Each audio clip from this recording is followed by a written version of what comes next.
Boa noite, irmãos. É com muita alegria que a gente comparece aqui para proclamar a palavra. Não há outro desejo nos nossos corações, nós que pregamos a palavra, que não seja de fato pregar a palavra de Deus. É muito bom, e esse tempo já nos abençoou. Esse tempo de louvor, adoração, de orações, de edificação, vendo as crianças. Que grupo bonito de crianças, né? Que tem sido alimentada aqui regularmente. Sabe, irmãos, criança tem que ser uma preocupação constante das nossas igrejas. Constante. Eu vejo aqui, percebo aqui que isso aqui acontece de fato. Essa preocupação de modo regular. Eu tenho dito por alguns lugares onde passo que nós vivemos um tempo de uma concorrência muito desleal sobre as crianças. A sua criança, ela passa cerca de, pelo menos, 4 horas por dia na escola, de segunda a sexta. Se for uma escola integral, isso vai dobrar esse tempo. E é lá que ela vai aprender, então, grande parte para a vida futura dela. Porque durante 5 dias na semana, aos cuidados de uma escola, de alguma escola, é ali que ela vai aprender a ler, a escrever, a se relacionar, a conhecer algumas coisas. Mas quanto tempo ela passa na igreja? Domingo de manhã um pouquinho assim, 1 hora, 1h30. Aí à noite 1 hora, 1h30. É desleal essa concorrência, é desleal. Nós temos que investir fortemente nas crianças, para evitar que a concorrência seja desleal. Dar o nosso melhor para o ministério infantil. Eu sei que aqui já dá para perceber que é assim. Algumas igrejas, não é o caso aqui, na hora do culto, às vezes o líder fala assim: agora as crianças vão descer para uma salinha, para os pais poderem cultuar aqui em paz. Isso não é verdade, não pode ser assim. Para uma salinha, às vezes em algumas igrejas, a sala que ninguém quer, úmida, fria, mal iluminada, e ninguém quer usar, as crianças vão para aquela salinha. E ali, não é o caso aqui, ela recebe um papel, um lápis de cor, e durante 1h30 ela fica desenhando coisinhas, enquanto a tia fica ali monitorando. Irmãos, a concorrência é desleal demais, é muito desleal. Então vamos cuidar como os irmãos fazem aqui, invista nas crianças, dá o melhor espaço, o melhor equipamento, investe dinheiro, o melhor instrumental, porque na escola ela tem. Na escola ela tem de qualidade. Quando ela chega aqui ela vai comparar. Então, desde os primeiros passos do berçário, maternal, aquilo que os irmãos fazem, façam. E façam cada vez melhor. Mas parabéns à igreja, porque a gente percebe que tem investido de modo especial em tudo isso. Essa noite eu queria falar aos irmãos um pouco, a título de reflexão mesmo, sobre um tema importante e que é recorrente nas nossas igrejas. Ele é recorrente nas nossas igrejas. Quero falar sobre verdadeira adoração. Nós acabamos de cantar, no mínimo 30 minutos de adoração, cantando, louvando, sendo liderados de modo dinâmico pelo pessoal da área de adoração. Mas eu queria falar então, a partir de tudo isso, sobre esse tema, verdadeira adoração. E talvez ao final você vá refletir sobre de fato se você ao longo da sua vida cristã tem adorado de modo verdadeiro e tem sido um verdadeiro adorador. O texto que vou usar está no Evangelho de João. Se você puder abrir ou acessar, e desafio você em casa também, aí na plataforma virtual, assistindo ou participando do culto, abra, acesse o texto e permaneça também cultuando conosco aqui nesse tempo tão especial que o Senhor Deus concede para nós. João capítulo 4, Evangelho de João capítulo de número 4. É um texto muito conhecido, bastante conhecido. Eu gostaria de tentar tirar dele algumas verdades ensinadas por Jesus sobre o que é a verdadeira adoração. Eu queria desafiar você, meu irmão, minha irmã, nessa noite. Se você consegue ficar sem acessar nenhuma rede social durante a exposição da palavra, porque às vezes a gente perde uma palavra e perde todo o sentido daquilo que a gente está ouvindo. Se você conseguir, eu acho que você consegue, né? Você consegue ficar um tempinho sem rede social, mas que os olhos e coração estejam nessa palavra do Senhor. João 4, a partir do verso de número 1. João 4, a partir do verso 1. E quando o Senhor entendeu que os fariseus tinham ouvido que Jesus fazia e batizava mais discípulos do que João, ainda que Jesus mesmo não batizava, mas os seus discípulos, deixou a Judeia e foi outra vez para a Galileia. E era-lhe necessário passar por Samaria. Foi, pois, a uma cidade de Samaria, chamada Sicar, junto da herdade que Jacó tinha dado a seu filho José. E estava ali a fonte de Jacó. Jesus, pois, cansado do caminho, assentou-se junto da fonte. Era isso quase a hora sexta. Veio uma mulher de Samaria tirar água. Disse-lhe Jesus: dá-me de beber. Porque os seus discípulos tinham ido à cidade comprar comida. Disse-lhe, pois, a mulher samaritana: como sendo tu judeu, me pedes de beber a mim, que sou mulher e samaritana? Porque os judeus não se comunicavam com os samaritanos. Jesus respondendo disse-lhe: se tu conheceras o dom de Deus, e quem é o que te diz dá-me de beber, tu lhe pedirias, e ele te daria água viva. Disse-lhe a mulher: Senhor, tu não tens com que atirar e o poço é fundo. Onde, pois, tem esta água viva? És tu maior do que o nosso pai Jacó, que nos deu o poço, bebendo ele próprio dele, seus filhos e seu gado? Jesus respondeu e disse-lhe: qualquer que beber desta água tornará a ter sede, mas aquele que beber da água que eu lhe der, nunca mais terá sede, porque a água que eu lhe der se fará nele uma fonte de água que salte para a vida eterna. Disse-lhe a mulher: Senhor, dá-me dessa água, para que eu não mais tenha sede e venha aqui a tirá-la. Disse-lhe Jesus: vai, chama o teu marido e vem cá. A mulher respondeu e disse: não tenho marido. Disse-lhe Jesus: disseste bem, não tens marido, porque tiveste 5 maridos, e o que agora tens não é teu marido. Isto disseste com verdade. Disse-lhe a mulher: Senhor, vejo que és profeta. Nossos pais adoraram neste monte, e vós dizeis que em Jerusalém é o lugar onde se deve adorar. Disse-lhe Jesus: mulher, crê-me que a hora vem em que nem neste monte, nem em Jerusalém adorareis o Pai. Vós adorais o que não conheceis, nós adoramos o que sabemos, porque a salvação vem dos judeus. Mas a hora vem, e agora é, em que os verdadeiros adoradores adorarão o Pai em espírito e em verdade, porque o Pai procura a tais que assim o adorem. Deus é espírito, e importa que os que o adorem em espírito e em verdade. A mulher disse-lhe: eu sei que o Messias, que se chama o Cristo, vem. Quando ele vier, nos anunciará tudo. Jesus disse-lhe: eu o sou, eu que falo contigo. Nisto vieram os seus discípulos e maravilharam-se de que estivesse falando com uma mulher. Todavia, nenhum lhe disse: que perguntas? Ou por que falas com ela? Deixou, pois, a mulher o seu cântaro, foi à cidade e disse aos homens daquela cidade: vinde, vejam um homem que me disse tudo quanto tenho feito. Porventura não será ele o Cristo? Saíram, pois, da cidade e foram ter com ele. Amém. Verdadeira adoração. Meus irmãos queridos, todo verdadeiro seguidor de Jesus terá que ser, em primeiro lugar, um adorador. Para seguir a Jesus, eu tenho que ser, em primeiro lugar, um adorador. Até porque a igreja, e aqui estamos como igreja, corpo de Cristo, tem que ser uma comunidade adoradora por excelência, porque não dá para ser cristão sem adorar a Deus. A declaração de fé dos nossos irmãos presbiterianos, que tem sua origem na declaração de fé de Westminster, diz o seguinte: aquela declaração de fé: homem e mulher foram feitos para adorar a Deus e para se regozijarem nele eternamente. Isso está dito por nossos irmãos presbiterianos na sua declaração de fé.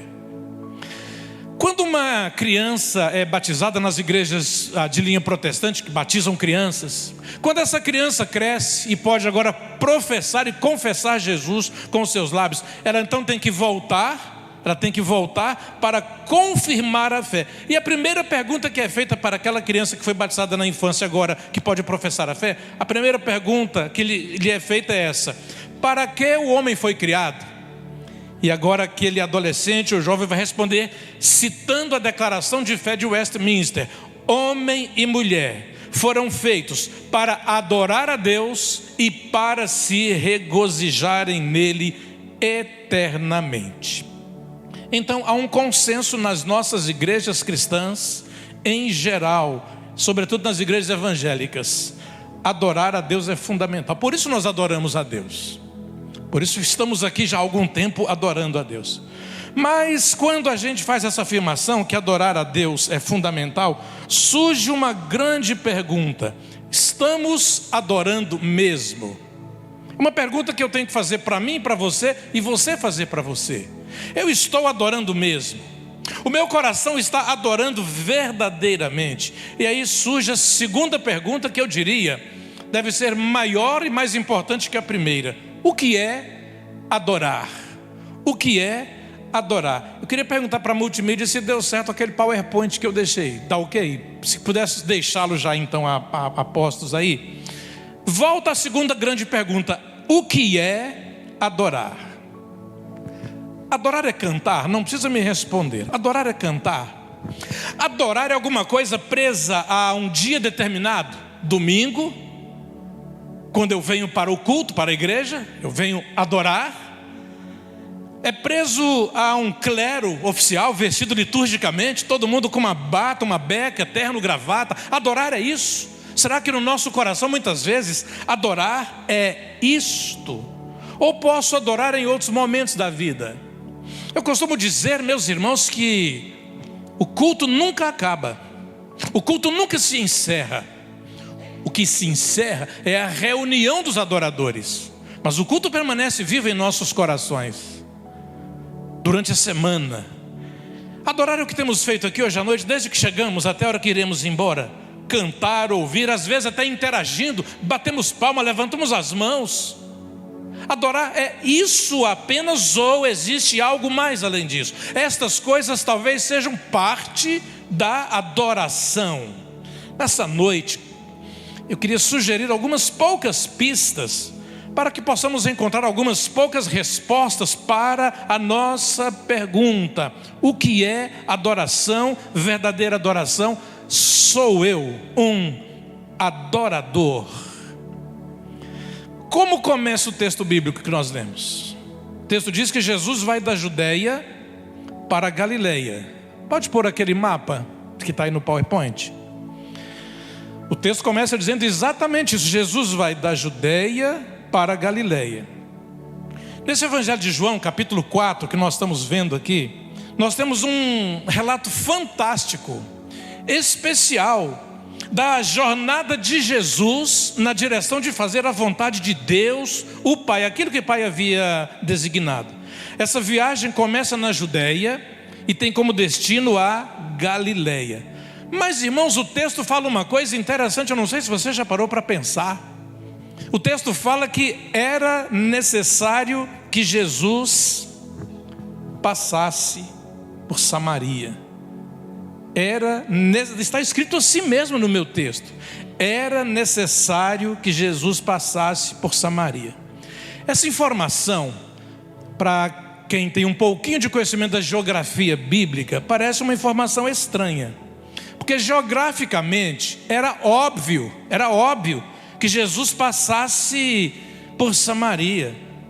Porque eu não trouxe minha luzinha que eu ia fazer aqui para os irmãos, mas mais lá embaixo no mapa você tem a partir desse mapa, e mais embaixo você tem a Judeia ao sul, lá ao sul, bem lá embaixo.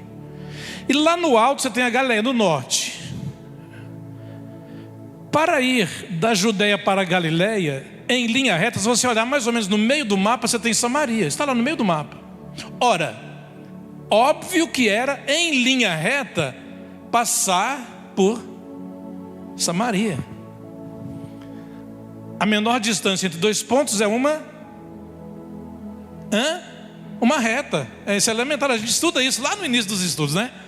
A menor distância da Judéia para a Galileia era uma linha reta que passaria por Samaria. Mas por que o autor, então, ele faz questão de dizer assim: era-lhe necessário passar por Samaria, sendo algo tão natural? A resposta a essa pergunta, irmãos queridos, vem do fato de que um judeu, olha aqui para mim, um judeu jamais pisaria em terra de samaritanos, jamais. Os irmãos vão entender por quê. Para um judeu passar por Samaria era impensável. Jesus, judeu, o texto diz, era-lhe necessário passar por Samaria. No ano 722 da história, Oséias havia conspirado contra o rei da Assíria. Aqui nós vamos entender essa relação dos samaritanos. A cidade foi tomada por povos de diversas nacionalidades. Está registrado isso no livro de 2 Reis. É desta mescla de povos que surgem os samaritanos, uma nova nação agora entre os israelitas. Esse povo que surge, os samaritanos, eles não temeram ao Senhor. E depois de sofrerem duras consequências na sua luta, resolveram adaptar-se ao judaísmo, porém, conforme os seus padrões humanos. Estava nascendo um judaísmo pagão nesse contexto. Esse judaísmo gerou um sentimento ruim entre os dois povos, que passaram a recusar os samaritanos. Por isso, judeus e samaritanos, o texto fala que eles não se davam, eles não se falavam. Por essa razão, um judeu não pisaria nas terras de samaritanos, de forma alguma. Ora, Judéia ao sul, pode deixar um pouquinho só o mapa, por gentileza. Judéia ao sul, Galileia ao norte, Samaria no meio. Sabe o que acontecia, irmãos, aqui? Olha só que coisa interessante. Isso está registrado na história. Quando um judeu tinha que ir da Judéia para a Galileia, sabe o que ele fazia? Ele começava a viagem ali na Judéia, subindo. Quando chegava no limite com Samaria, sabe o que ele fazia? Ele desviava para o outro lado, atravessava o rio Jordão, ia pelo deserto, do lado de cá, ali, do lado direito aqui, ia pelo deserto. Quando ele percebia que havia passado os limites de Samaria do lado norte, aí ele voltava e continuava a linha reta. Perceberam? Para não pisar na terra de samaritanos. Eles não se davam, eles não se falavam. Aí sim o texto fala, era-lhe necessário passar por Samaria. Jesus tinha que passar por Samaria. O judeu viajava algumas centenas de quilômetros a mais para não pisar em terra de samaritano. Quando percebiam que tinham passado, então voltavam à jornada e chegavam no seu destino. Eles não passavam jamais naquela terra amaldiçoada, segundo a tradição deles. A despeito do preconceito religioso, Jesus entende que havia um plano de Deus para que ele passasse por Samaria. Por isso, correndo riscos pelo preconceito, pelo caminho difícil, movido de amor e compaixão, Jesus caminha na direção de Samaria. E nós agora entendemos a razão disso. Sabe por quê? Porque em Samaria ele ia encontrar uma mulher pecadora, carente, necessitada de algo mais e algo além do que a água que ela buscava regularmente para a sua casa. Meus irmãos queridos, Jesus, quando ele acordava pela manhã, ele não olhava pela janela para ver se ia ter sol ou chuva, para ver o que ele ia fazer. Ele sabia que naquele episódio era necessário que ele fosse até Samaria. E eu digo para os irmãos, necessário do querer de Deus. Do ponto de vista de Deus, aquele homem chamado Jesus tinha que passar por Samaria. Necessário do querer de Deus, na engenharia da mente de Deus, haveria alguma coisa naquela cidade que mudaria a cidade, inclusive. Nós vamos ver isso depois. Aquele pequeno diálogo de Jesus com aquela mulher mudou a cidade na sua totalidade. Havia um propósito de Deus para seu filho Jesus pisar e passar pelas terras de Samaria. Uma necessidade que ia além de um poço com água e uma mulher sedenta, uma mulher na verdade carente. Qual a razão então de que tudo isso acontecesse? Eu quero dizer para os irmãos hoje à noite.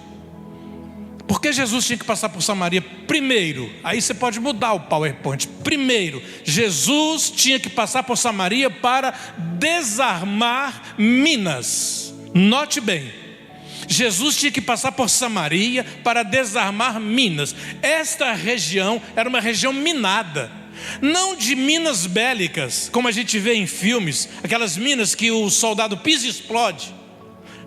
Semelhante a, por exemplo, o filme Bastardos Inglórios. Se alguém já viu o filme Bastardos Inglórios, as minas que você pisa e explode, voa pedaço para todo lado. Minas de separação, minas de rancor, minas de ódio. Eram povos que não se falavam. Jesus, judeu, pisar em terra de samaritano, ia mudar o conceito. Historicamente eles tinham um longo e tenebroso desacordo, desavença. Como eu disse, eles não se falavam, eles não se davam. Pelo contrário, eles se odiavam. Por isso, era necessário que Jesus passasse por ali para desarmar minas de relacionamento, de ódio, de uma história longa que havia se estabelecido lá atrás e que estava prejudicando todo um relacionamento entre pessoas filhas do mesmo Deus. E que minas! Em Samaria, Jesus sabia que encontraria minas diversas. Minas, por exemplo, de relacionamentos. Meus irmãos queridos, talvez na minha, na sua, na nossa vida nós tenhamos minas de relacionamento deturpado. Pessoas que não falam com pessoas. Claro que nas igrejas não tem isso. Nas nossas igrejas não tem isso de forma nenhuma, né? As pessoas que não gostam de pessoas, isso não existe entre nós. Eu não falo com fulano, eu não gosto do cabelo de fulano, ou do não cabelo do fulano, né, Léo? Eu não gosto do não cabelo do Léo. A gente aprende com Jesus que Ele vai pisar em terra minada para resolver problema antigo, problema sério, problema histórico. Minas de rancor, ódio, segregação, separação. Jesus sabia que era necessário passar por ali para resolver situações de relacionamentos. Às vezes as nossas igrejas têm minas que a gente não imagina, minas escondidas. A gente às vezes vai pregar numa igreja de outra e a gente percebe o clima. Você chega assim, você tem medo de pisar numa mina, né? Relacionamento de uma família, de um casal, de líderes escondidos. Você tem medo de pisar na mina e explodir. Aí vai cabeça para um lado, vai perna para o outro lado. Você não sabe o que vai acontecer muitas vezes.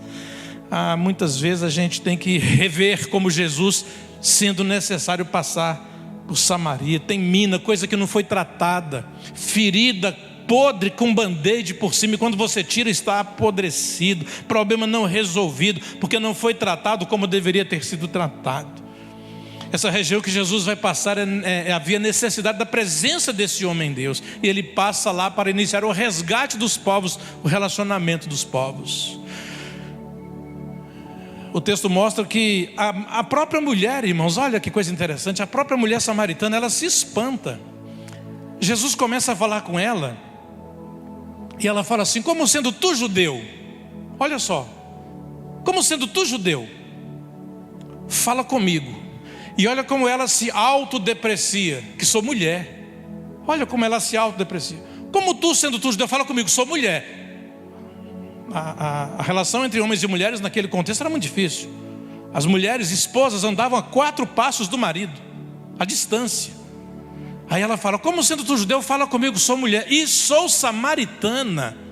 Jesus sabia que ele tinha de fato que passar por ali. O Senhor conversa comigo. Meus irmãos, os judeus ortodoxos, até hoje, eles rezam assim nas suas sinagogas: graças te dou, Yahvé, porque eu não nasci gentio, nem cão ou cachorro, nem escravo, nem mulher. Até hoje o ortodoxo tem essa reza, essa prece.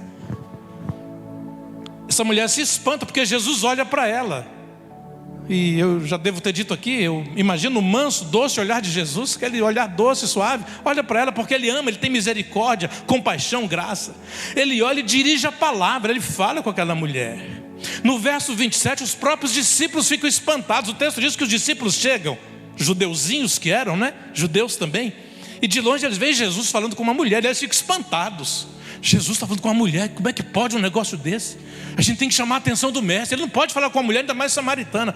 Mas o texto diz que eles não falam nada. Eles ficam observando aquele momento, daquele diálogo. Meus irmãos, eu às vezes olho para situações como aqueles discípulos e fico pensando que se eles fossem os porteiros da casa do pai do filho pródigo, que eu preguei hoje pela manhã, o filho pródigo estaria até hoje tentando entrar, porque eles não iam deixar.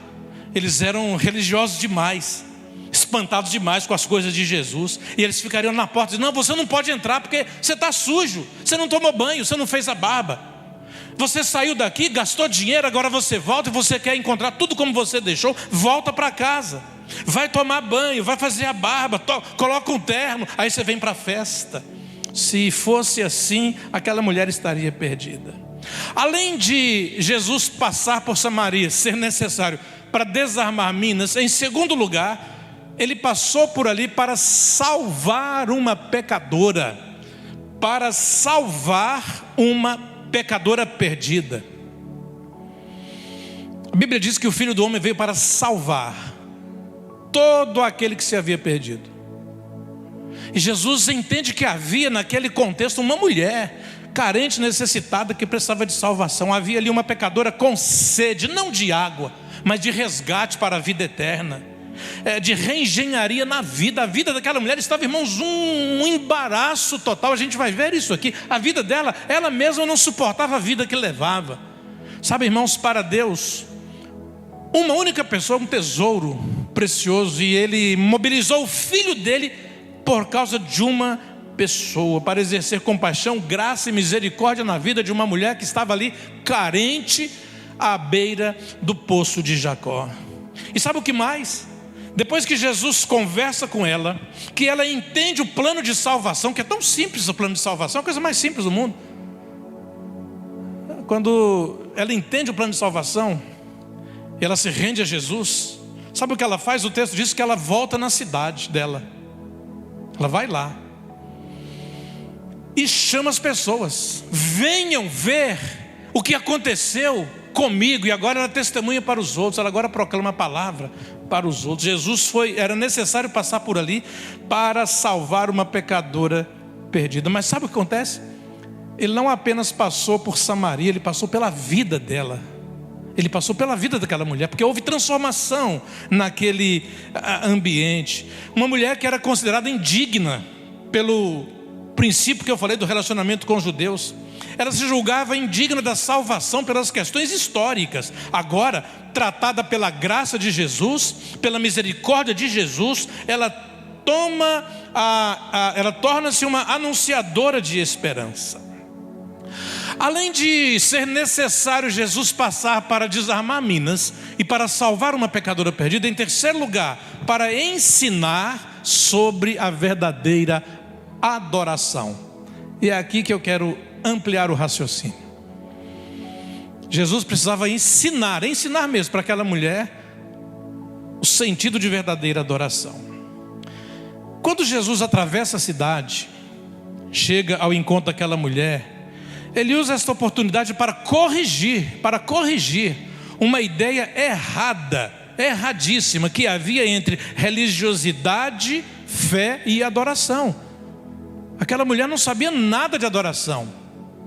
Aliás, o que ela sabia, ela tinha aprendido de forma errada. O diálogo se trava a partir do verso 19. Ela diz assim, mais ou menos assim: estou vendo que o senhor é muito sabidinho.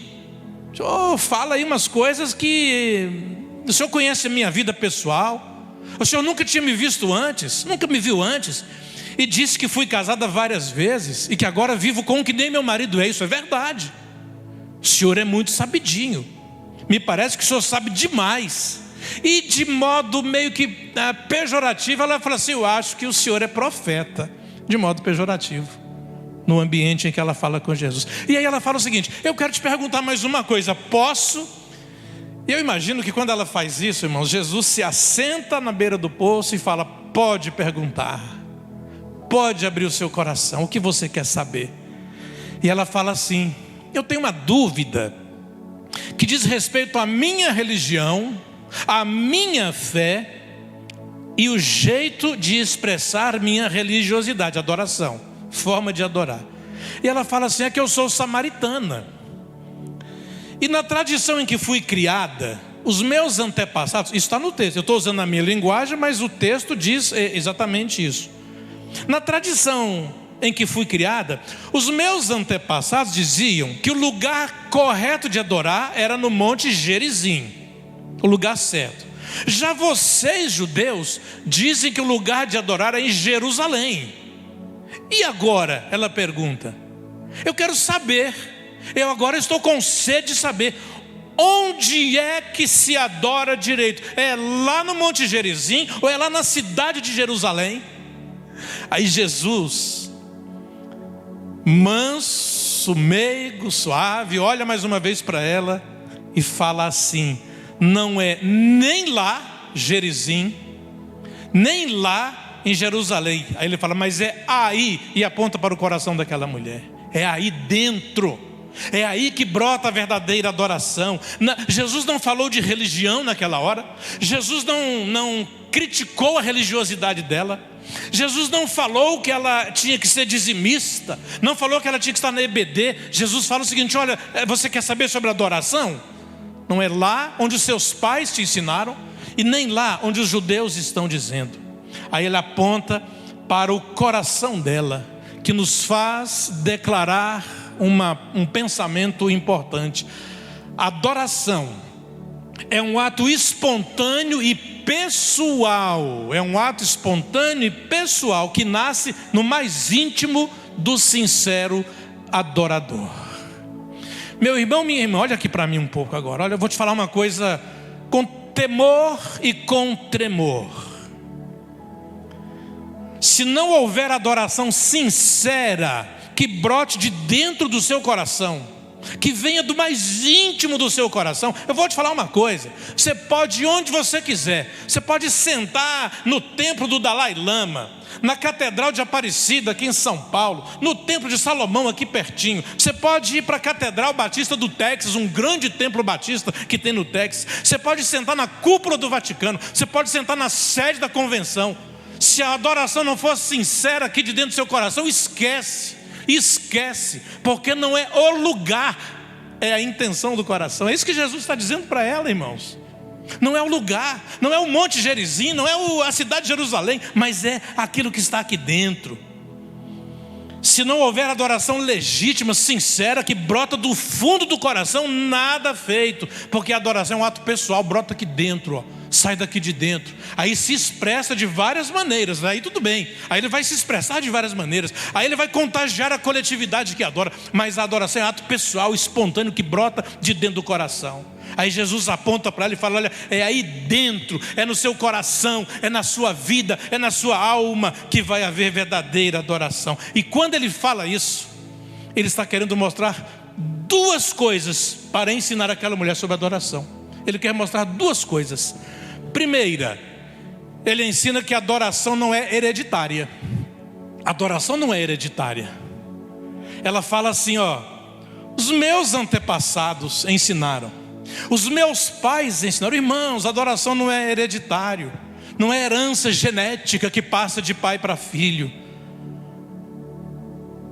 Ela fala nossos pais, meus pais, antepassados. Não funciona assim, meus irmãos. Vou falar uma coisa para vocês: não é porque eu nasci numa garagem que eu sou um Honda Civic e agora vou sair dando buzinada por aí.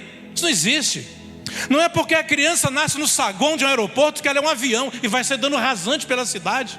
Não é hereditário, não nasce assim, não começa assim, brota de dentro do coração. E não é porque eu estou aqui cantando e levanto as mãos e até faço a coreografia correta que eu estou adorando. A adoração vai além de tudo isso. Essas são manifestações de uma adoração que brota de dentro do nosso coração. Existe uma pergunta que deve sempre anteceder o seu ato de adoração. Existe um coração dobrado dentro do seu peito? Há um coração dobrado, rendido totalmente a Jesus dentro do seu peito? Jesus fala assim: adoração em espírito e em verdade. Quando ele fala em espírito, ele fala: é você convencido pelo Espírito Santo da adoração, e em verdade, completamente entregue. Eu gosto muito dessa expressão, rendido. Eu me rendo aos teus pés. A gente canta isso tão bonito, mas alguns não se rendem coisa nenhuma. apenas movimentam os lábios e cantam, mas não estão adorando. Nas culturas pagãs, os adoradores dos deuses, dos ídolos pagãos, se dobravam reverentemente até beijar os pés dos ídolos, mas não estavam adorando. Não estavam adorando. Estavam repetindo gestos mecânicos aprendidos pelo pai, pela mãe muitas vezes.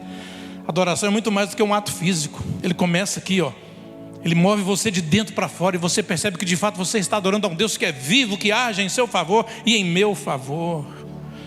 Algumas das comunidades mais recentes, comunidades que surgiram mais recentemente, quando cantam sobre prostrar-se, alguns até deitam no chão, rolam no chão, se curvam, muitas vezes uma coreografia ensaiada. Eu não tenho nada contra isso, desde que seja um ato de adoração sincera, que se expresse agora no modo de adorar, corporal, físico, gestual. Não há nenhum problema quanto a isso,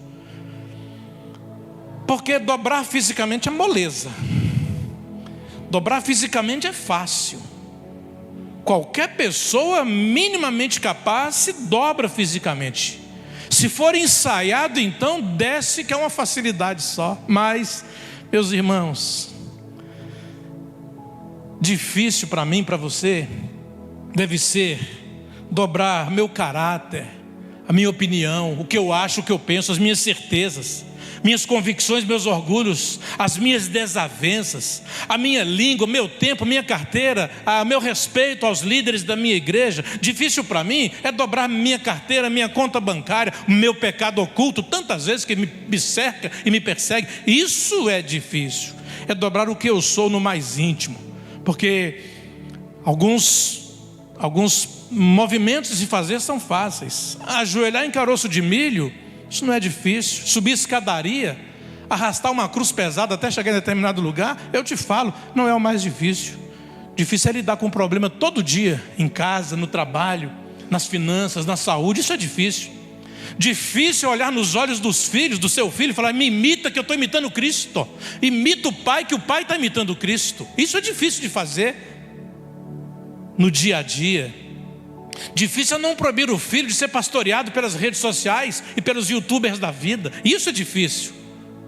Isso é difícil. E muitos não estão conseguindo. O verdadeiro adorador adora em espírito e em verdade. É isso que Jesus fala, é isso que Jesus ensina para aquela mulher. Por isso que não é hereditária. E a segunda lição que Jesus dá para aquela mulher, além de ensinar que a adoração não é hereditária, ele ensina que a adoração não está geograficamente limitada. A adoração não se limita a um espaço geográfico. Primeiro, não é hereditária, não é pelos meus pais antepassados. Segundo, não está geograficamente limitada. Nesse monte, naquele monte, em Jerusalém, nessa igreja, naquele espaço, meus irmãos, é dentro de nós. Paulo fala: rogo-vos que apresenteis os vossos corpos em sacrifício vivo, santo e agradável a Deus, que é vosso culto racional. Quando nos reunimos semanalmente, é o que fazemos aqui nessa hora, semanalmente, para celebrar o nome do Senhor, o que está em evidência na adoração não é onde isso acontece, mas é como isso acontece. O onde é aqui no nosso caso, mas o como tem que aparecer é o meu dia a dia, o meu coração quebrantado. O que vai importar é se esse ato de celebrar, adorar verdadeiramente ao Senhor Jesus faz parte do meu coração, da minha alma, da minha mente. O que vai estar em evidência é o meu modo de agir diante do meu Deus, que me restaurou, que me resgatou e que me salvou. A adoração, irmãos, não brota de lindos espaços, paredes revestidas de ouro. Você pode ter o melhor de multimídia, a melhor tela que ocupe todo o espaço do templo, os melhores instrumentos, os melhores músicos. Isso você pode ter e não ter adoração tantas vezes. Adoração vai além destas coisas. Você pode ter tudo isso e jamais adorar. Quero concluir essa reflexão desta noite, primeiro afirmando: dobre o seu coração antes de dobrar seus joelhos. Assim você estará sendo um adorador sincero, com o coração voltado para o Deus que nos criou, que nos resgatou. Eu gosto muito desse episódio, dessa cena de Jesus com aquela mulher, porque Jesus, irmãos, Ele fala de modo simples e singelo para o coração dela, para que ela entenda a mensagem do Evangelho. para que ela sinta que a salvação estava à disposição dela e ela passaria a ser uma adoradora verdadeira. O profeta Jeremias, no seu tempo, ele escreveu o seguinte: ouçam com muita atenção, sobretudo nós que somos e queremos ser verdadeiros adoradores. Jeremias fala assim: assim diz o Senhor, apresenta-te no pátio da casa do Senhor e diz aos habitantes das cidades que vêm adorar na casa do Senhor todas as palavras que te mando que lhes fales. Não omitas uma só palavra. Pode ser que ouçam e se convertam do seu mau caminho, para que eu desista do mal que lhes planejo fazer por causa da sua maldade de ações. Jeremias está num tempo interessante. Os adoradores do templo, ele está dizendo, eles adoram, mas não são convertidos, são ímpios. Cantavam, mas não eram convertidos. E Jeremias endurece com aqueles homens. Sabe, irmãos, adorar é muito mais do que de fato mover os lábios, levantar as mãos, fazer gestos. Adorar vai além de tudo isso. Por outro lado, olha que coisa interessante eu quero dizer para os irmãos. Por outro lado, você pode não saber tocar um instrumento. Você pode não saber o que é clave, dota musical, você pode não saber. Você pode de repente não conseguir articular uma única sílaba de modo inteligível, mas você pode adorar, como nenhum dos famosos cantores gospel conseguem. Eu não sei se você conhece a Jaqueline. A Jaqueline é uma jovem de uma igreja no sul do nosso país, que teve uma enfermidade muito grave na sua infância, mas convertida. Ela perdeu os movimentos, ela só movimenta praticamente a cabeça e tenta movimentar as mãos, mas de modo totalmente desconexo. E certa feita, a Jaqueline falou com o pastor que cuida de um ministério de deficientes na igreja onde ela participa. Ela disse, interpretada pela mãe, porque o que ela fala a mãe tem que entender para interpretar. E a mãe disse ao pastor: pastor, a Jaqueline falou que domingo quer cantar na igreja. Cantar na igreja, mas ela não articula as palavras, ela não consegue falar. Mas o pastor entendeu que ela queria adorar, porque ela disse assim: eu não sou cantora, eu sou adoradora. Eu queria que a gente desse uma olhadinha num vídeo de 3 minutos. Jaqueline, ela não cantou, mas ela adorou o Senhor. Você consegue soltar o vídeo? Um minutinho.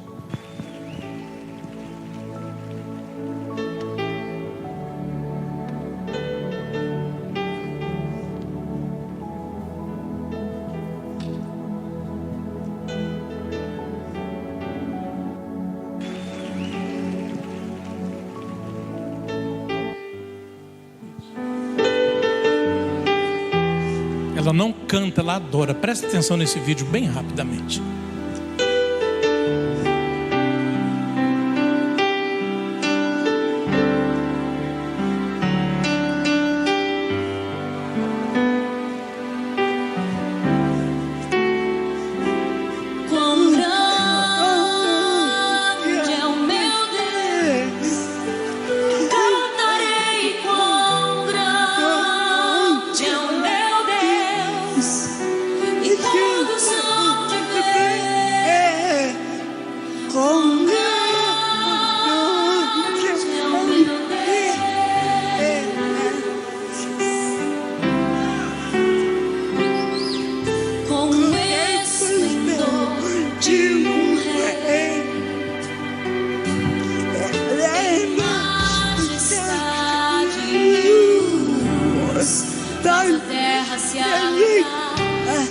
Faz a terra se alegrar.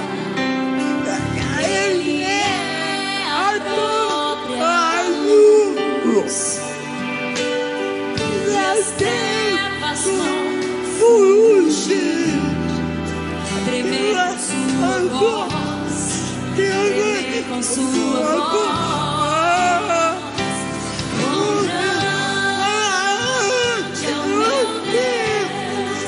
Cantarei quão grande é o meu Deus, e todos vão te ver. Quão grande é o meu Deus. Por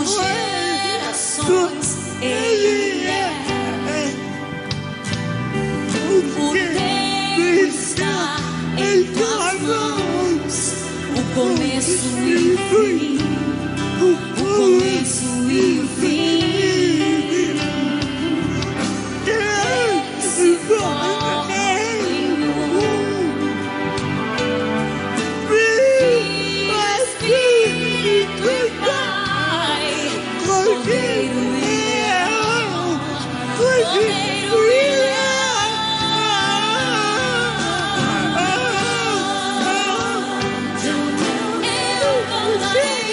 cantarei quão grande é o meu Deus, e todos hão de ver quão grande é o meu Deus.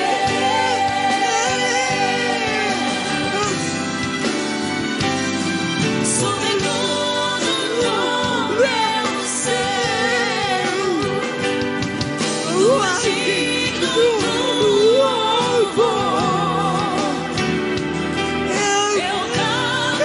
cantarei quão grande é o meu Deus, é o meu Deus, quão grande é o meu Deus. Eu cantarei, Ele é grande, todos hão de ver quão grande é o meu Deus. Eu cantarei quão grande é o meu Deus. Eu cantarei quão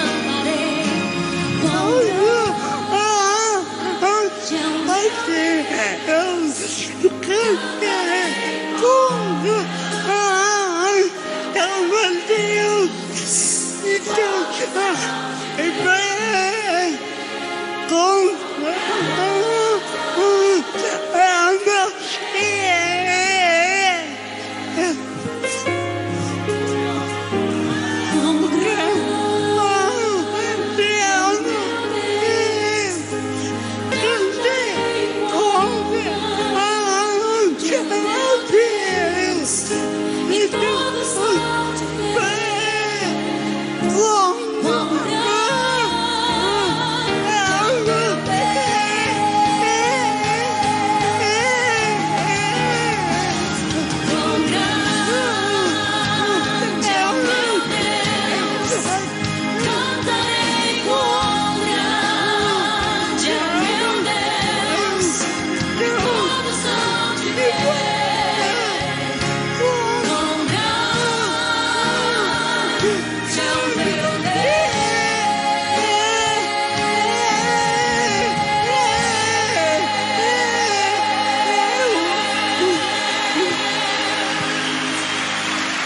A Jaqueline não cantou, ela adorou a Deus.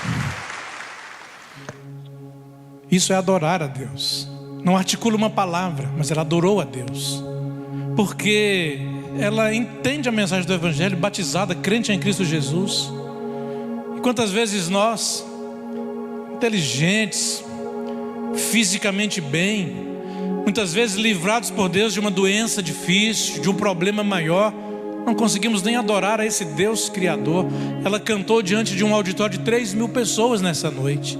Testemunhou para aquelas pessoas que há um Cristo Salvador, que não veio aqui para trazer guerra, mas trazer paz ao coração dos homens. Eu queria, antes de concluir, fazer uma pergunta ao seu coração. Eu vou pedir para a igreja curvar a cabeça nessa hora. Você agora vai orar ao Senhor.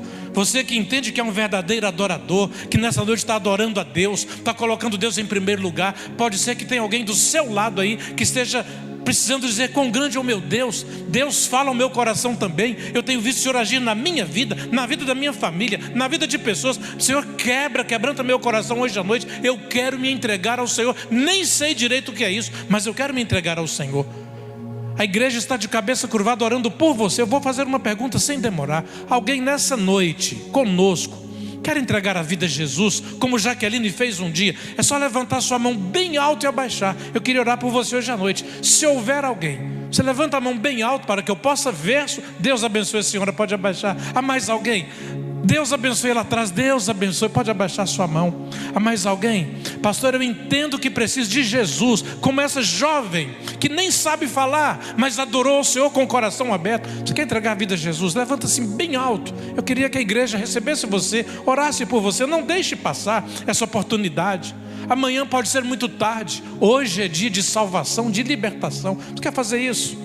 Apenas faz um sinal. Não vou demorar nessa pergunta, mas deixa o Senhor falar ao seu coração, como Ele falou com aquela mulher samaritana, e ela entendeu a mensagem do Evangelho e passou a ser uma adoradora de Jesus. Há mais alguém antes que nós encerremos? Se levanta bem alto, assim, abaixa, que eu queria. Deus abençoe lá atrás, pode abaixar. Há mais alguém? Pastor, eu não entendo isso direito, mas eu sei que eu vou aprender um pouco mais. Eu vou caminhar com a igreja, vai me ensinar um pouco mais. Mas não deixe passar a oportunidade. Jesus morreu na cruz por você e por mim. Ele abriu os braços e foi sangrado na cruz, em seu lugar e em meu lugar. Há mais alguém para que nós possamos orar por você hoje à noite? Só levantar a mão bem alto, se houver. Você já tomou a decisão do batismo? Já entregou a vida a Jesus? Pastor, mas eu preciso ser batizado para obedecer a Jesus em tudo. Hoje à noite eu quero tomar a decisão de ser batizado por esta igreja. Levanta a sua mão, se esse é o seu caso também. Se houver alguém assim. Alguém? Nós vamos ficar de pé. Pessoal da adoração, podemos, Léo, adorar ao Senhor. Você pode ficar de pé. E depois nós vamos orar por você. Nós vamos cantar o cântico que a Jaqueline cantou, que ela adorou a Deus. E eu quero que nessa noite, você talvez já cantou isso muitas vezes, mas você vai lembrar da Jaqueline adorando. E você vai abrir seu coração, a sua mente e os seus lábios e vai adorar a Deus.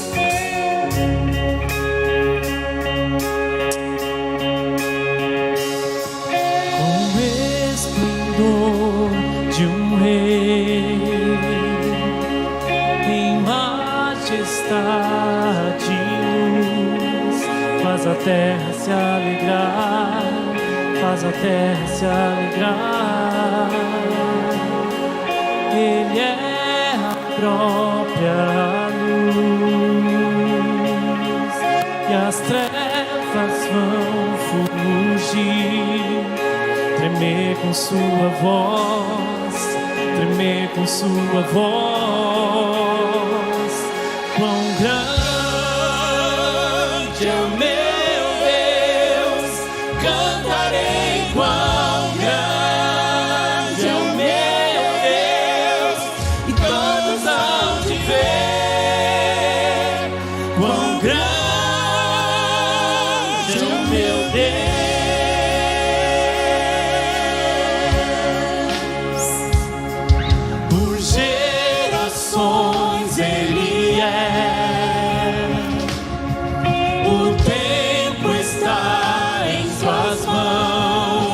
O começo e o fim, o começo e o fim, três se formam em um, Filho, Espírito e Pai, Cordeiro e Leão, Cordeiro e Leão. Quão grande Deus, cantarei. Quão grande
aplaudir o Senhor Jesus. Que bênção, que bom, coisa linda. Nós vamos orar. Podemos orar nesse momento? Eu queria convidar você, e olha, o que você vai fazer é difícil, é vir aqui, eu quero orar com você aqui, você que levantou sua mão. É difícil fazer isso, porque você tomou a decisão de seguir a Jesus. E seguir a Jesus é difícil mesmo. Jesus nunca disse que era fácil, mas começa dando o passo de ir na direção dele. Eu queria que você viesse até aqui. Você que levantou a mão, 2 ou 3 ou 4 pessoas, não me lembro, vem até aqui. Eu queria que pessoas da igreja estão vindo, o pessoal talvez do Conecta pode ajudar, né, a estarmos aqui. Você que levantou sua mão ali atrás também, aqui também, pode estar aqui conosco. Nós queremos orar, entregar a sua vida nas mãos de Deus. Começa uma nova caminhada. Essa é uma caminhada diferente, porque andar com Jesus faz toda a diferença. Se você não levantou a mão, mas quer vir aqui, nós queremos orar por você. Se houver alguém assim, né, nesse auditório de adoradores fiéis ao Senhor, que louvam, adoram com o coração, que aprendemos o que é de fato adoração, que Deus possa de fato confirmar essas decisões na vida, no coração de cada um. E logo depois da oração, aí vocês é que sabem o caminho que deve ser tomado.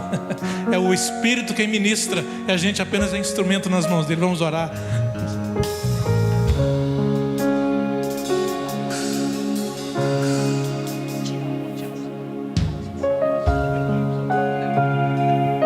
Vamos orar pela Tiala e outros também que preferem permanecer, mas tomaram a sua decisão por Jesus. Eu vou repetir, é a decisão mais difícil de tomar, dessa aqui, porque a luta é intensa para seguir a Jesus. Aquela mulher tentou sair de banda, né, pastor? Tentou sair de banda, tentou argumentar com Jesus, mostrar outras coisas, mas Jesus disse: olha, o caminho é esse aqui, não tem outra solução não. Pai querido, como é bom, Senhor, como é bom saber que temos um Deus a quem adorar e em quem confiar. Ó Deus amoroso, nessa noite o Senhor, usando instrumentos humanos, falhos, pecadores, falou aos corações, a começar do coração do pregador, para que possamos entender de fato que adorar ao Senhor é muito mais do que algumas coisas que nós fazemos. Por isso que quando saímos daqui nessa noite, sairemos adorando ao Senhor. Passaremos a semana adorando ao Senhor no trabalho, em casa, na vizinhança. E quando voltarmos a nos reunir, reunidos continuaremos adorando ao Senhor. Te louvo pela vida da Tia Aula, Deus, que entende a mensagem do Evangelho. Mensagem tão simples, que é tão somente entregar-se aos cuidados do Senhor Jesus, viver por Ele e para Ele. Ó Deus, que outros corações nesta noite, quem sabe, entendendo a palavra, entendendo a semente plantada nessa noite ainda, vão refletir, vão pensar e vão rever sua vida com Deus, que é muito mais do que ter uma religião ou do que fazer algumas coisas, é viver para servir e para adorar. Nos abençoa nesta noite, Pai, quando daqui sairemos para uma semana de tantas atividades. Cuida de nós, da saúde, do trabalho, das finanças. Cuida de cada detalhe da nossa vida, e que a nossa vida seja sempre, ó Pai, para Te adorar até que o Senhor volte para nos buscar. No nome de Jesus, amém.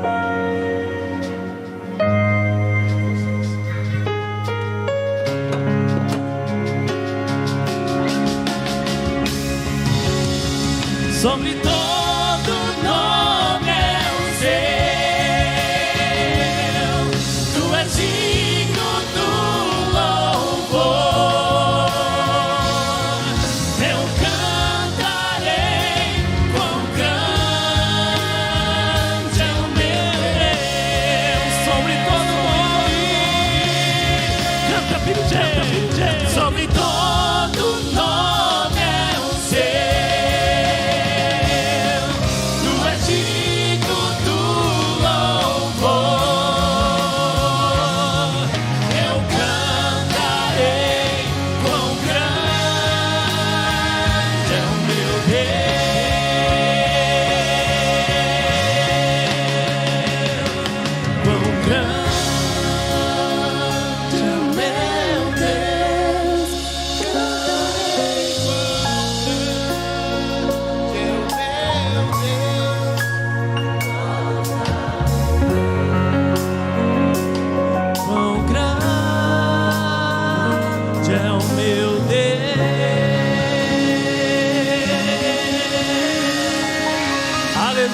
Exaltado seja o teu nome, Jesus. Glorificado seja o teu nome. Eu quero agradecer aqui a presença do nosso irmão William. Não errei, William da igreja Red está aqui nos abençoando nessa noite. E o Henrique da Vida Nova também nos abençoando. Você pode aplaudir ao Senhor pela vida deles. Glória a Deus, muito obrigado pela vida de vocês. E os meus irmãos aqui que já são de casa, que me aturam todo final de semana quase. Glória a Deus pela vida de vocês. Deus abençoe, meus irmãos, uma ótima semana em nome de Jesus. Nós temos amanhã o culto de oração aqui, não deixe de vir. Na quarta-feira, culto de estudo bíblico. Você tem N oportunidades aí para nós estarmos juntos. Venha, participe e vamos juntos celebrar o nome do Senhor. Uma excelente semana debaixo da graça do Senhor sobre a sua vida, sobre a sua casa, em nome de Jesus. Vai na paz do Senhor, meu irmão. Obrigado por sua presença. Você que também nos assiste em casa, obrigado por ter nos acompanhado até aqui. Deus te abençoe.